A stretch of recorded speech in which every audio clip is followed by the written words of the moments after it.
Welcome back to Shark Tank. I'm here with Mr. Wonderful and Mark Cuban somewhere around here. And what do we do on this show? A lot of stuff. Very nice, very evil stuff. All right, well, buy a company and then I'll make $1 million, I think. This era was WWE's bridge between Attitude and PG, where legends were made and the future was forged. When Vince McMahon stood in the ring in 2002 and demanded ruthless aggression, it wasn't just a catchphrase, it was a challenge. To a locker room full of hungry talent, to a fan base craving evolution, and to a company ready to redefine itself. The Ruthless Aggression era began with a slap, literally. A young John Cena stepped up to Kurt Angle and introduced himself with 2 words that would echo for years: Ruthless Aggression. That moment wasn't just a debut, it was a declaration.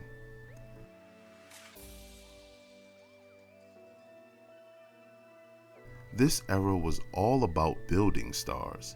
Cena, Batista, Randy Orton, and Brock Lesnar, 4 names that would dominate the next 2 decades, were all forged in this fire.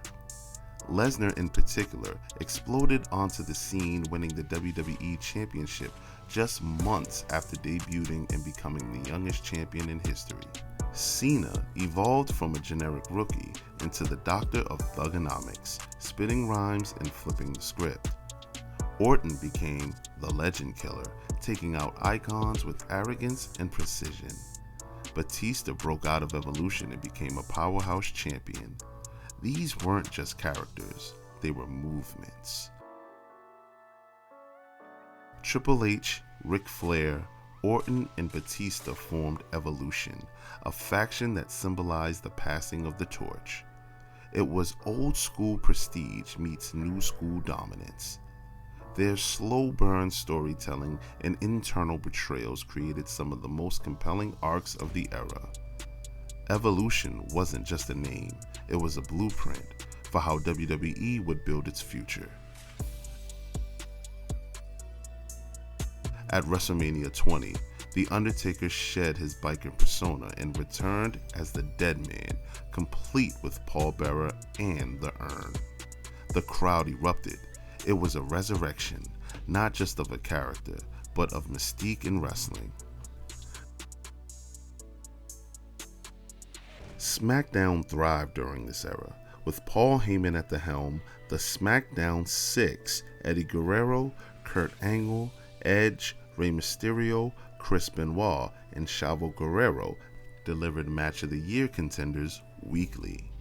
Technical brilliance met emotional storytelling.